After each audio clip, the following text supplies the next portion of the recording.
Being in here, being Memphis, the meetings, the conversations, all of these things, what does it bring you back to? Well, it brings me back, Roland, to a point in my life where I learned the value of men who worked hard, yet the system denied them an opportunity just to be men. And I look at the photographs on the wall and think back as to what these men risked just to be treated with respect and dignity. And for me, it made the argument that I was one of the lucky ones. Really sort of standing on their shoulders, having an opportunity to not only help them be better men, but helping workers in general understand what it meant to struggle for just an opportunity to raise a family, to be a breadwinner, and to be treated with respect and dignity for the work that you did. And that's an incredibly humbling experience. But it also provided me with an opportunity to be able to talk this message and take this message and this movement to other people in other places. Where were you in 68? Were you based here? Were you working elsewhere? How did you come to play a role in the sanitation workers strike and what was happening in Memphis? I was assigned here from Detroit, Michigan, the day of the strike. I arrived here the night of the 11th and was on the line with the men as they decided not to go to work the morning of the 12th. So from day one, I was here. The strike lasted 67 days. I had the highest parking bill for short-term parking in the history of the organization. I parked at the Detroit airport short-term because it looked like it was only be 2 or 3 days. I came back 67 days with a $500 short-term parking bill. So, this was for not just black workers, but the lowest paid of black workers, an incredible struggle that they decided to take. It was not something that the union decided for them. They had simply spent enough time working with a lack of respect that they felt themselves they were entitled to, and they decided what they were going to do. And in contrast to a lot of the glory statements, what they said was, we want two things. We want to build a union, and we want the workers to afford that union so it could do what we wanted it to do. And that was the story that underlined this whole struggle. And for myself and other staff people, we learned a valuable lesson from them. I cherish the time I had to work with these men and respect them as men, which was a part of their struggle.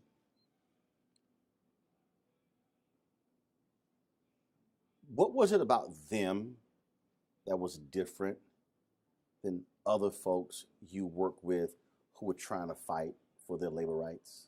Was it something different about them? There was something fundamentally different about them. There's that piece in the Bible that talks about the poor being with you always, but nobody ever said they're going to be the same group. These were men who recognized that they had a job to do. They was proud to do it. They had families to raise. They were committed to raising their families with all of the difficulties that they experienced. They simply wanted to be treated as men and respected for what they did. There's an incredible religious community. Men committed to showing up every morning, working very hard,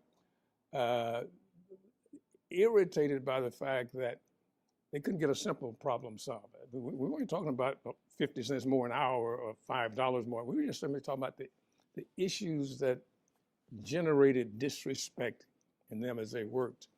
And they felt that the organization they were trying to form would really give them help in addressing some of these issues. I mean, they didn't think it guaranteed victory, but they thought that it gave them a voice in those decisions that affected their work life. And ultimately, I guess, their social life also. Where did the I am a man come from? Well, we were about 3 to 4 weeks into the strike. This was not an economic strike. This was a a strike about respect and about being treated with dignity. And it Because was, when I talked to someone, they said they couldn't take bathroom breaks. They couldn't take. It was several things they talked about. They had nothing. That wasn't about money. you know, they couldn't wash up. At the end of the day, they had to go home just like they had worked all day. There was no such thing as lunch breaks. I mean, you had to. It was just a bad situation. We reflected, and not only poor management, but poor acceptance of the responsibility of management. And these men were paying the price for those who supervised them lacking either in commitment or sensitivity. And we tried to think through what is it that would reflect not only their commitment to this, but what is it that motivated them. There was a white pastor of the church, Claiborne Temple, a young fellow by the name of Malcolm Blackburn. After one of the real difficult days, he and I were tasked with trying to come up with some slogan that would symbolize this. So many of the pastors, so many of the community leaders had talked about the difficulties that these men work with once they themselves learn. And so we took some of their speeches, some of their slogans, some of their comments, and we just put a whole lot of words on the table to try and see what we could come up with that would be simple and short. So after maybe 2 hours worth of working with it, we came up with the slogan, "I am a man." And it sort of reflected what we thought their commitment to this struggle was. They simply wanted to be treated as men. And, you know, across the South, you could go from boy to uncle to grandpa without ever landing on the position of man. And so when we put that on a sign, we had a march scheduled for the next day. We came up with that sign the night. The sign was printed in the print shop of the AME church. So when men saw them the next morning, folks were running, "I want a sign like that. I want that kind of sign to put around my neck when we march." So why the underline of "am"? Well, speaking personally, I am. And if you think for a moment, these are the lowest of the low paid. These are garbage men. I made friends with a fellow by the name of Ed Gillis. He had worked for the city for 20 years. He earned $7.80 a day. And he wasn't complaining about it. I mean, he was much more committed to getting a resolution to a today problem. He'd worry about the rest of it later on. But it gave him a sense of pride. And for the work that they did, they simply want to be respected for it. And I had an interview with a reporter, and I said, when's the last time you told your garbage man thank you? You know, when is the last time you told him you appreciate what he does? And folks said, well, I never thought about it. And that was almost symptomatic of the conditions that these men had. And that was across the city. It wasn't uniquely to the white community or the black community. They didn't get respect from anybody because nobody understood what they did. Most of us, we put the garbage out back and we figure it just disappears. And the fact that they wanted to be respected for what they did and to be treated as a man. And that became a piece of glue that you couldn't change to this day. You said that these men, if y'all asked them to run through a wall, they would say, "Okay, let's go." I mean, they were so committed to forming their union because they had developed among them the belief, not that the union was going to win everything for them, but at least they would have a voice. They didn't have Yale degrees or Harvard stuff. They were just plain workers. Most of them out of the South, most of them old before their time. I mean, this kind of work makes you old before your time. And they didn't have any misunderstanding about what was possible. They simply wanted an opportunity to be treated with decency and dignity. And when we developed the slogan, I hate to say it, we probably could have ended the strike the next day because they felt just that proud of their commitment to this. We had to have a conversation with them because they had grown attached to this sign. We said, look, if we're going to proceed on this, what we want you to do is go home and talk to your wife. tell her what you're doing, and then tell her what you think you're doing. And if she agrees with you, we'll see you tomorrow. Because this is not going to end like that. And so everybody who came back said they had had that discussion. Now, I'm not convinced that everyone did, but at least they felt comfortable that they had their support mechanism at home in order. They were prepared to go the long term on this. And for us, what we brought to this was just a semblance of support to help them not only think through the issues, how to plan for what we thought was going to be some pretty tough days. And everywhere we see the signs, I am a man, for the two of us, it's certainly for me,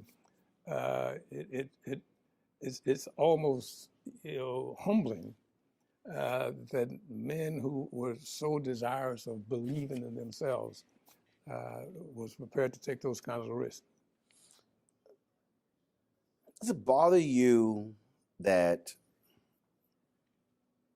every year when we approach April 4th, we forget what brought Dr. King to Memphis, and there's so much focus on him, rightfully so, but why he was here, and those individuals and their story and what they went through and what they experienced?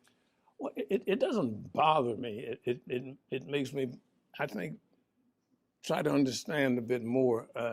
Dr. King may have been a great civil rights fighter and certainly a great preacher, but he was also a very strong trade unionist. He believed in the ability of folks to sit down across the table from whoever made decisions on their work life and be a participant in that discussion. And if you recall, Dr. King was really trying to put a face on poverty. And here you had the perfect example of the working poor, people who worked every day, yet had no way of raising themselves beyond their situation or beyond their circumstance. And it was a movement that he had long said was necessary, that labor and religion and the civil rights movement was two of the three of the most dynamic forces in our society.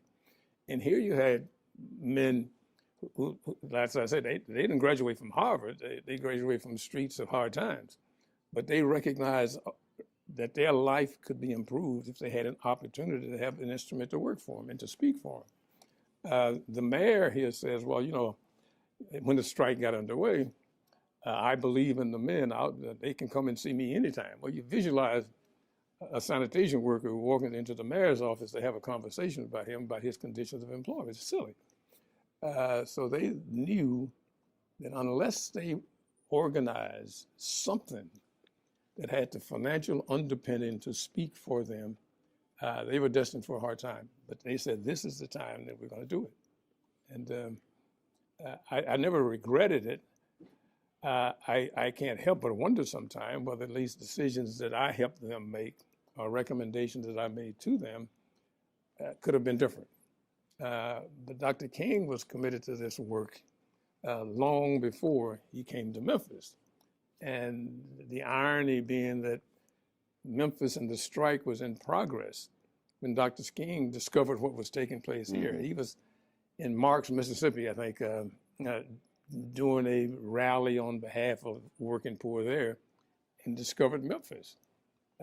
And his identification with it was important to the rest of the movement.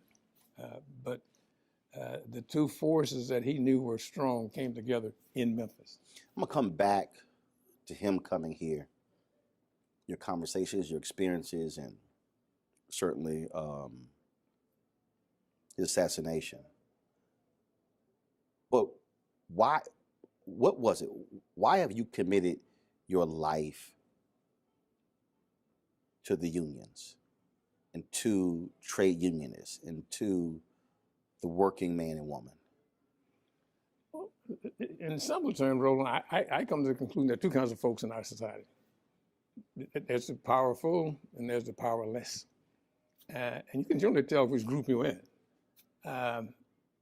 When you analyze it, powerful people have things done for them. Powerless people have things done to them. And what's the difference?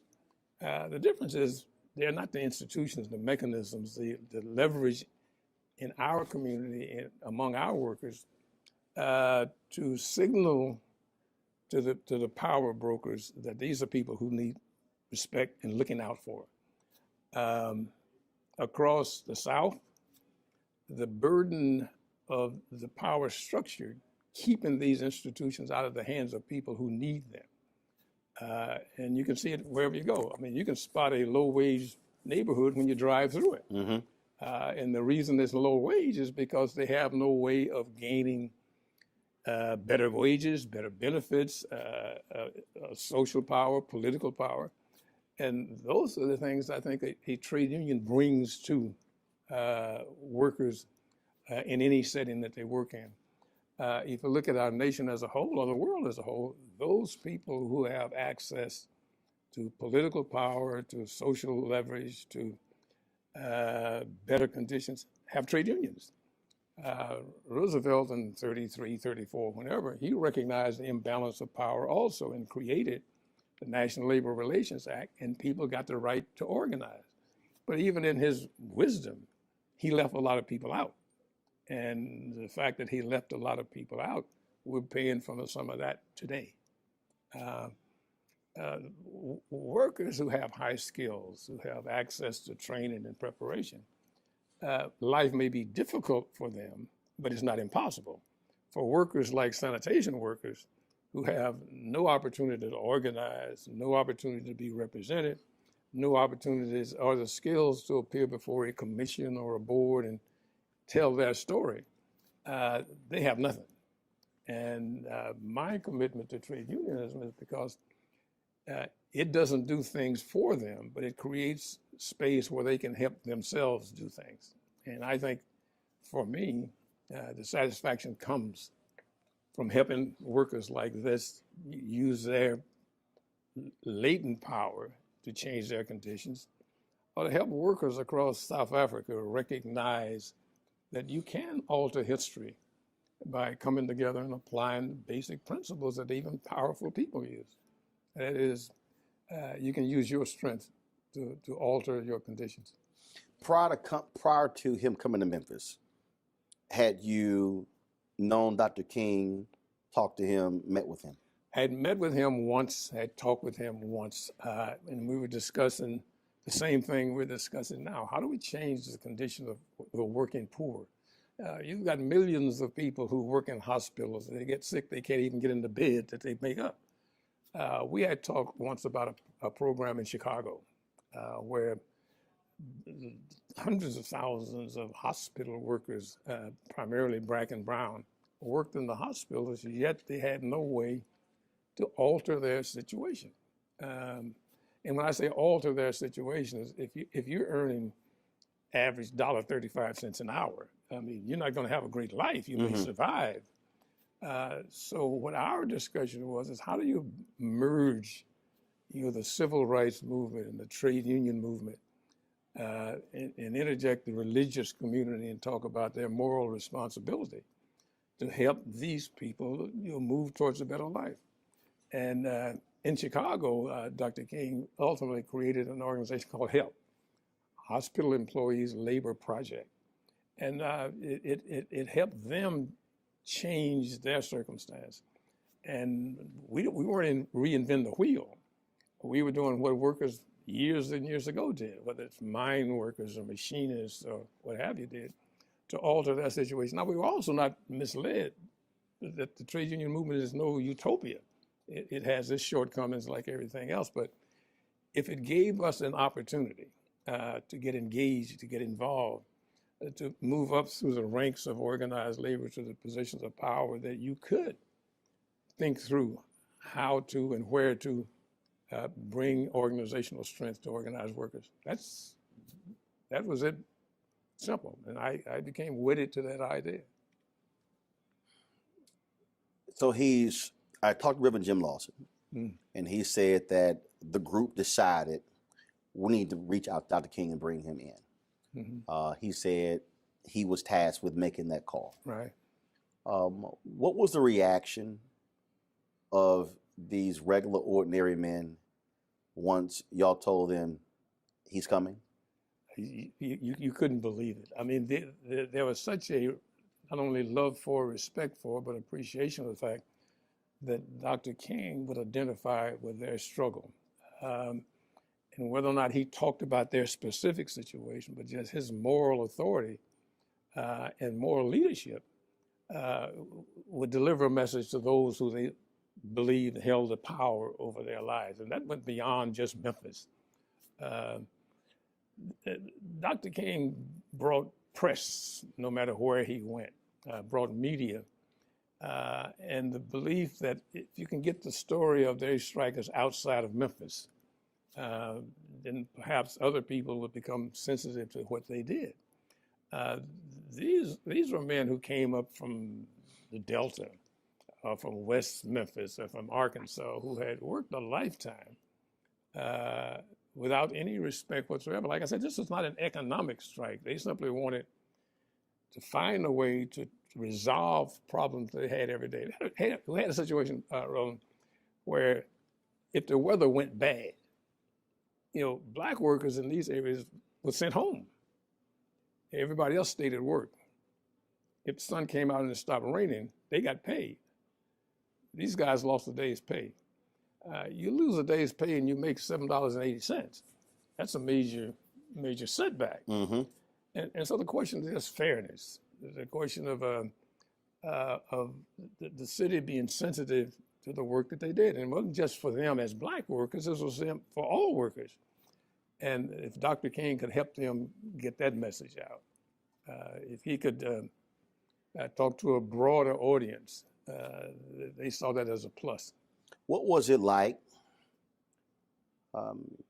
First of all, you clearly heard about him, heard about how he could sit in a room and listen to that side and listen to that side and listen to that side and then listen to that side, and then sum everybody's arguments up and then say, we're going here. What was it like to witness him in those meetings discussing tactics and what we should do next?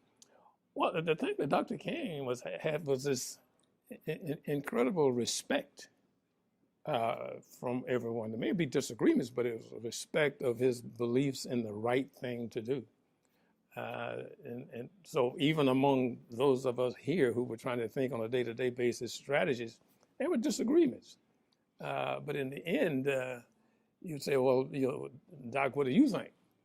And whether it's coming from the SCLC staff or coming from the local leadership through the organization Community on the March for Equality, or coming from the union. These are three different entities with three different levels of interest. Mm-hmm. But there was a respect for his views that guided everybody into a course of action. I mean, there was some folks who didn't believe in the march, or marches, but they all acquiesced to Dr. King's view that we not only got to march, it's got to be nonviolent, but it's got to be focused on the power center and power structure that had the ability to change this. We had a mayor who had just got elected with no obligation to the African American community for anything, totally insensitive to the needs of the community, and absolutely outraged at the fact that a black workforce would raise the question with him of changing the process to accommodate to them and give them representation. That was different. That was different. You had the march that he led. It ends in violence. I've read numerous books that said that he was shocked, he was despondent, he was depressed. That literally when they took him to the hotel, that they put him under the covers in his clothes because he just could not believe what happened. And I talked to Janella Clayton and others, and they talked about just this tremendous strain and stress that was on him and his body in that last year. Did you see it? Did you feel it? Yeah, I was in the meeting when he came from the march to the Rivermont Hotel, as I recall, and he was physically, shocked by what he had. But we didn't understand at that time what were the forces beyond our control. And there are the folks who would argue, well, there was a young people who disliked his style. That may be partially true, but what we had were provocateurs whose mission it was to not only diminish his image in the eyes of the nation, but to disrupt this march in a way where the strike itself would be damaged, the demonstration of his lack of control and influence, and challenging the level of influence that the local community had in terms of moving towards a solution. And that's what happened, because all the press the next day, national media, oh my God, he's lost it. He can't control. He's no longer relevant or important. Right. And you had members of Congress speaking in Congress at his absence of influence any longer in demonstration to affect public policy. And he was troubled by that. He was troubled by that. It was just a short while after that, maybe 6-8 months after the strike ended, Senator Frank Church held a set of initially unrelated hearings. When we learned about some of the influences that were put to play in the strike right here in Memphis. And it's interesting reading. And the men were more determined than ever to continue their struggle. I believe that was on about the 28th of March. And what went unnoticed, young fellow, 16-year-old, killed by the Memphis police, unrelated to the strike, but included with the strike issues. These were really very difficult times. And the men began to understand that their struggle was a part of a much larger struggle. I've heard the 43-minute and 16-second speech he gave April 3rd, Mason Temple. If I'm correct, he shouted you out in that speech. You were there. Yes. From your perspective, describe that night, that experience. It is, that was probably one of the worst nights. Weather-wise, emotions were high. Dr. King was tired, a little bit beaten up. And he really did not want to speak that night. Ralph Abernathy was the so-called principal speaker. And Ralph gave a tremendous presentation, but people wanted to hear Dr. King. And they charged somebody with going and getting Dr. King. I think he was trying to rest, but he got up and came over. And he gave what has come to be known as the mountaintop speech. And you could tell, at least you could assess that he was tired. But he saw the crowd that night. He saw the recognized need for him to say something to these people. He must have had 18,000, 20,000 people. The church was at Mason Temple.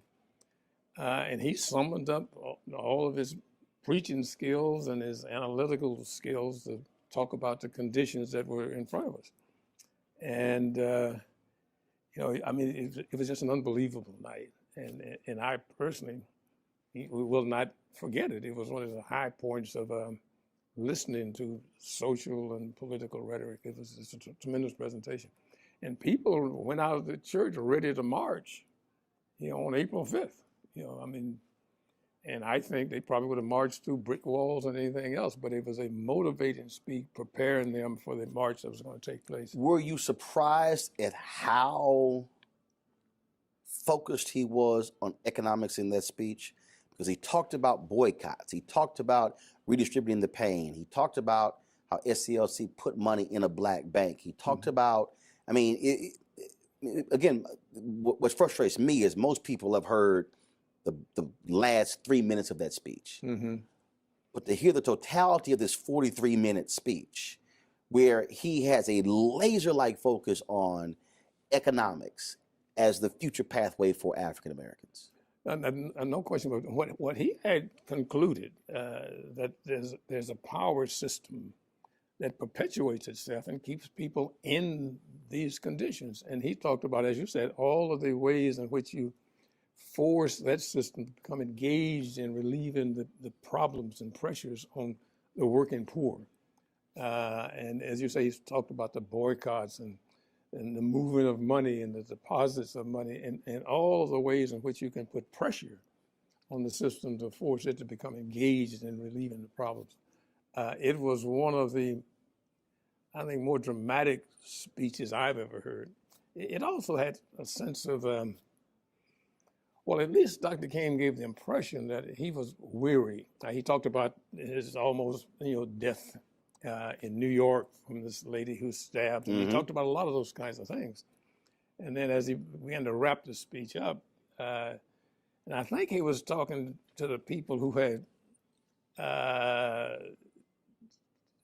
urged him to come over, and he was maybe reluctant at first when he talked about the man who was injured along Jericho Road, and the fact that other people stopped by and asked the question, should I stop? Should I keep going? And he said for him, the question was, what will happen to them if I do not stop? And it pulled all of these things together and reminded some of us of why this struggle was taking place. Because this was not a normal kind of strike that trade unions or community movements identified with.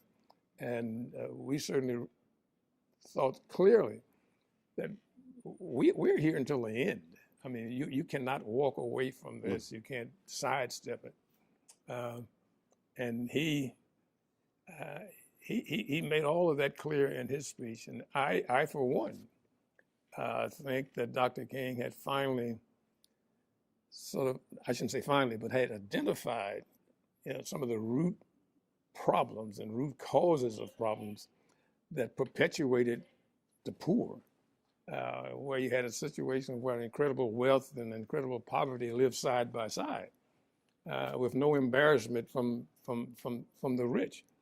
And he saw the working poor as the future work because it involved the economic struggle that he had begun to think seriously about. April 4th. What were you doing that day? What was the day like? Oh yeah, every day was a day of mobilization. We would meet with the men to the degree there was any progress. We'd report on what that was. Or if there were any unusual things happening, fill them in on that. If there are any questions they had or decisions they need to make, to try and get that done. But everybody was mobilizing for the march. But you also had a court hearing that day, if I'm correct. Yeah, that was a series of injunctions. But SCLC took responsibility for dealing with the injunctions. Andrew Young and James Orange and some of the other fellows and their lawyers took responsibility for the court because the court had enjoined the march. It had not enjoined the mobilization and community action work that we were doing. So that day goes along. You go throughout the day, you get to the evening. Where are you? I'm at the headquarters building of what was called then the minimum salary building of the AME Church, which is a building next door to where our mobilizing headquarters were, which was Cleveland Temple. In the evening, I lose track of the time, but the word came over the radio that Dr. King had been shot on the balcony at the Lorraine Motel.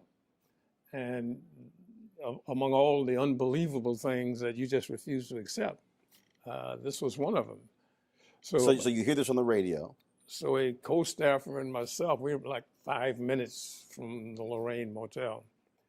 We jump in the car and we come around here. And by the time we get here, police were already here,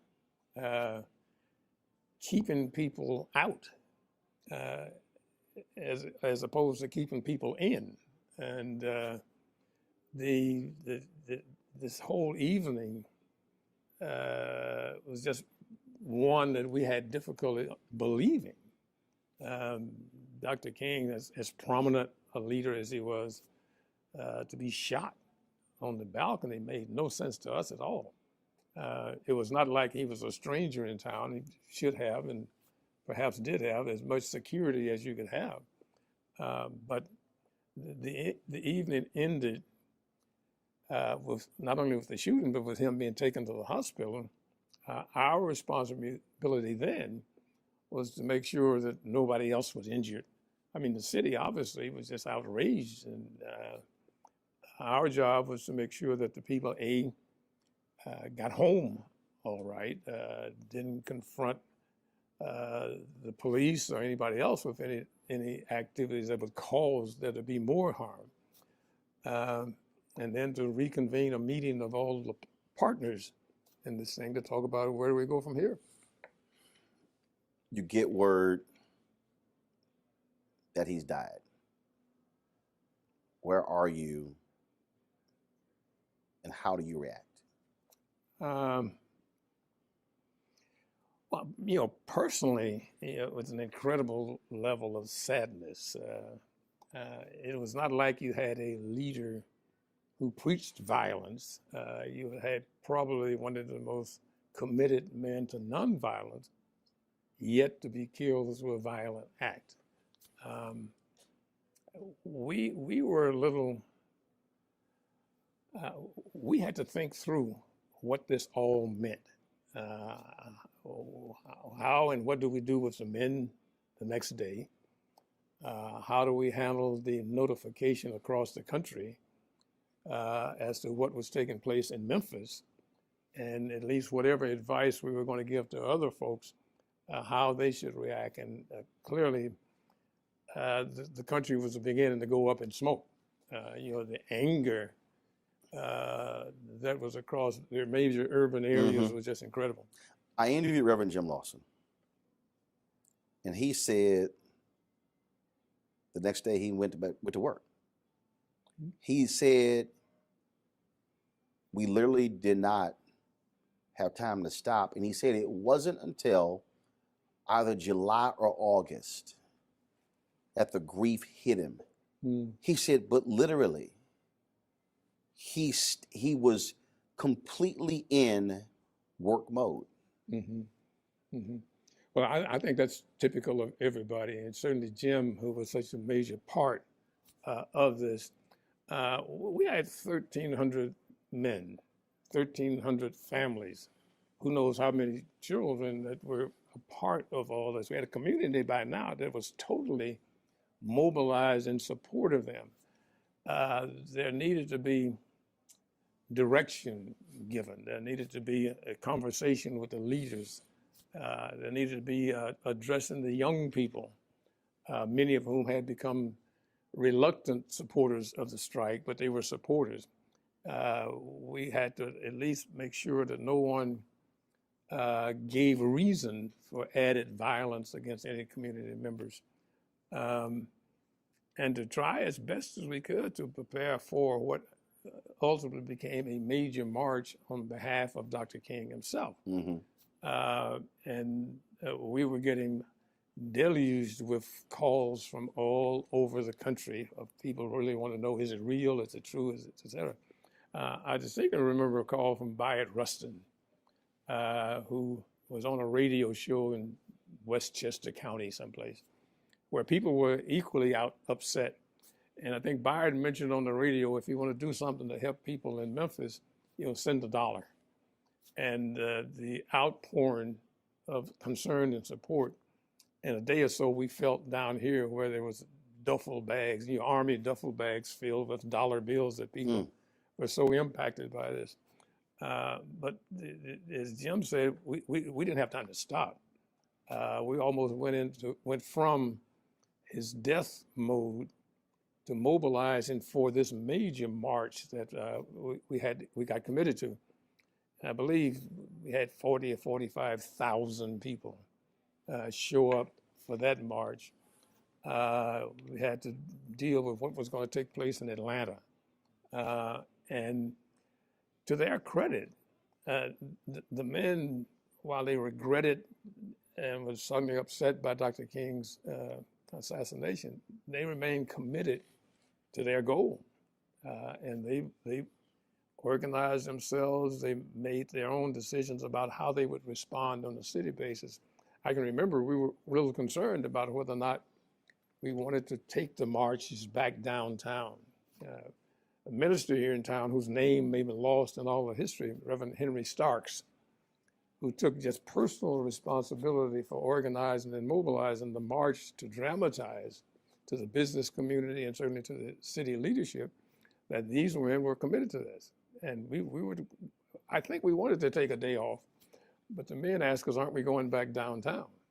Aren't we going to march today? And for those of us who were staff, we had to really not only pick ourselves up, but to try and understand that, this was a tragedy that happened in the course of a major movement, and understand that Dr. King was certainly aware of the risk, but he was also committed to the movement. Just a couple more questions. We were out there today, the wreath laying ceremony, and you heard these men say that here they are 50 years later, still fighting for rights and respect. So many people, I think, go, well, March was successful, they got what they wanted, but the fact that they still have not been made whole. Right. That has to be angering to you. It is. Especially in a city that for the longest was black run. Black mayor, black city council.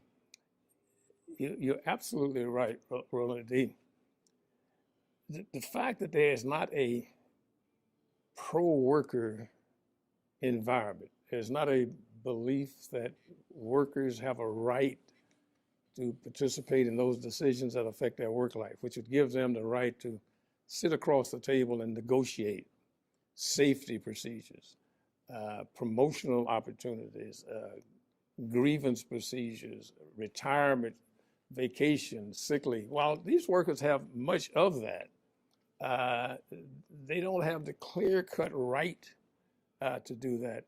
And even if they achieve it, one stroke of the pen can take it away or threaten its existence. We've got a responsibility, we in this context, I mean the union, trade union leadership, to develop leaders and procedures that carry on across the years. Generations. What these men did, and I really appreciate the action that President Obama took. He put them as a group into the Labor Hall of Fame because while many of them would never realize the benefits from the struggle, it laid the foundation for those who come after them to benefit. The proudest, well, I shouldn't assess for them, but I've been told by one of them the proudest moment they had was to have been told by President Obama that what they did was a part of the foundation for his being the president of the United States. And whether it's Memphis or Toledo or wherever, where men are denied the right to struggle for a better life, what you've got is a boiling pot ready to boil over. I mean, anyone should be entitled to the opportunity to speak for themselves or have someone speak for them. Yeah. I look across the room and I see a picture of the mayor of the time, as a city at that time, a fellow by the name of Henry Loeb, who just had no idea what the city was moving towards. And I would say the strike and the conditions to resolve the strike were met twice before the assassination, based on what the men were asking for and what the city, through the city attorney, was prepared to accept were met a half hour after we met in the mayor's office. The mayor assigned his city attorney and his deputy city attorney to get with us and just sit down and put something on paper. We put it on paper, it met our needs, met their needs, they gave it to the mayor and he went berserk. I won't sit with these people and discuss their situation.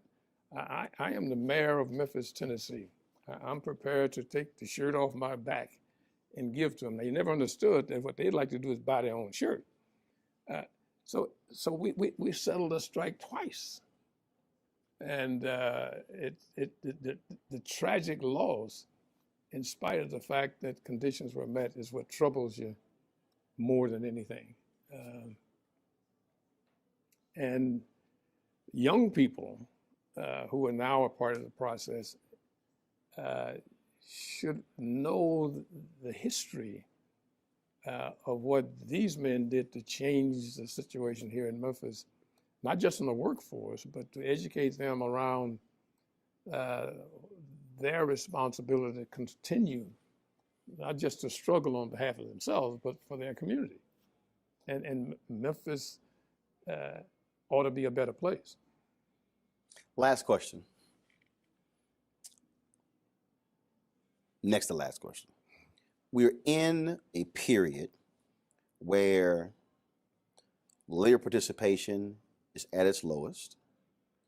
For African Americans, there's tremendous benefit to being in unions. Yet, for the last 30 or 40 years, Republicans or conservatives have been very successful at basically turning the word union into a vulgar name. Mm. How do you feel when even you hear younger folks